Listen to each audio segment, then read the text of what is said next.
You must win not even 2/3, above 50% of the electorate. There's nobody who governs here, outright majority. We are the largest party, must be respected. But we don't go around pointing fingers and threatening partners every day. We don't do that. And we are not threatened by what other political parties do, sensational and all of that, in the context of the GNU, because we've got faith and trust in our leadership. If our leadership in the GNU is veering away from the mandate we have given them, we will be the first ones to recall them. But we can't verbose and accentuate lies and slogans, sell out and all of that, as though GNUs in their framework are constituted by allies. It's not correct. Or people who are ideologically aligned. It's not correct. GNU was constituted, and then what happened is that everybody was invited. Those who came with conditions, they ejected themselves out of it. And then they left. They did not leave. They did not even come in. And that's it. So what do you want from us? I mean, Julius Malema, you know he talks too much.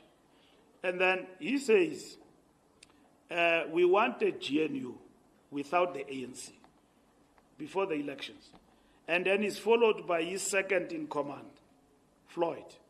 Floyd says, we want to remove the ANC surgically everywhere. Okay? And then they ask him as a follow-up question, will you be prepared to work with the DA, the Freedom Front, and everybody? He says, all political parties, including the DA and us, we must come together and surgically remove the ANC as ambassadors. Everything that is ANC must be removed.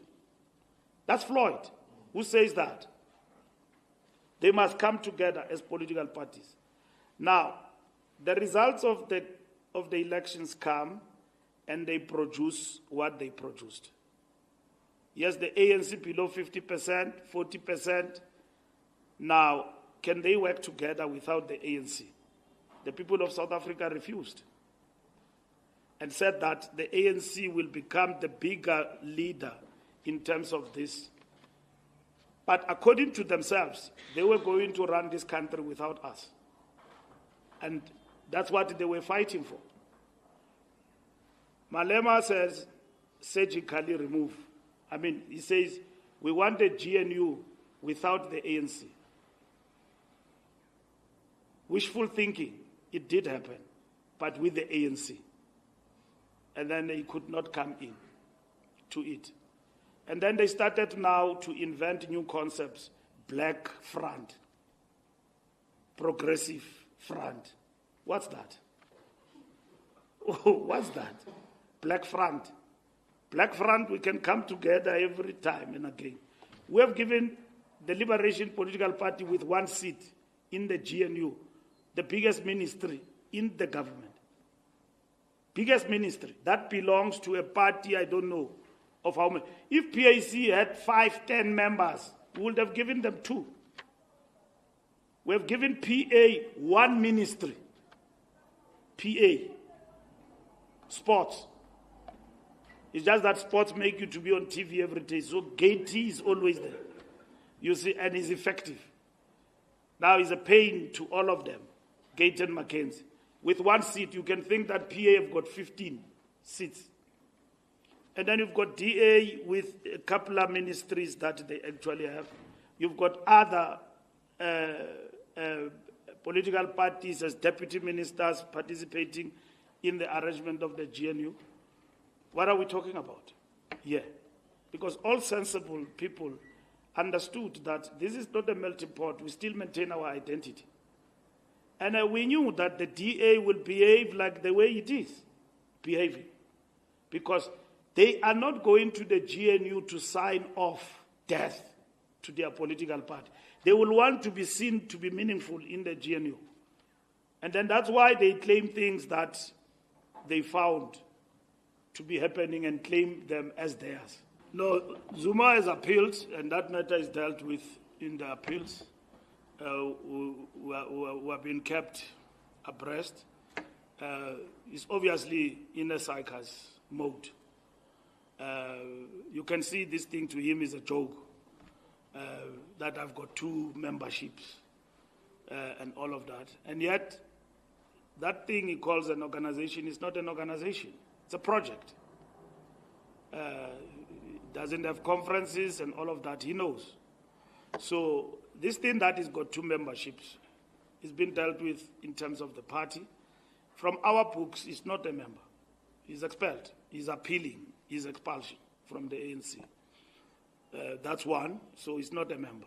Investigations on leaks, are we not clamping down on we are not. We are defending the integrity of the ANC. It is wrong for a faceless source constipated with factionalism, overeating factional politics and constipated to distort the ANC at the highest level of the NEC. We communicate this resolution, there is somebody who's constipated there, and then he says, no, that is not true, and is the most trusted. It's the most trusted. And they give you see, when we give people documents in the meeting, those documents are subjected to discussion. They are not resolutions. What is a resolution is what I'm reading here as a statement of the NEC. What I presented to the NEC in the diagnostic report cannot be quoted as a resolve. It's an analysis which has been subjected to a process of discussion. So the faceless source will go to a document, lift things that have been processed and not decisions of the ANC and give them to the journalist. They don't give you this resolution, the faceless sources. They don't say, no, we resolved that so-and-so must be expelled. No, they say, no, there was a long debate. He was not expelled. It was 50-50. That's what they tell you.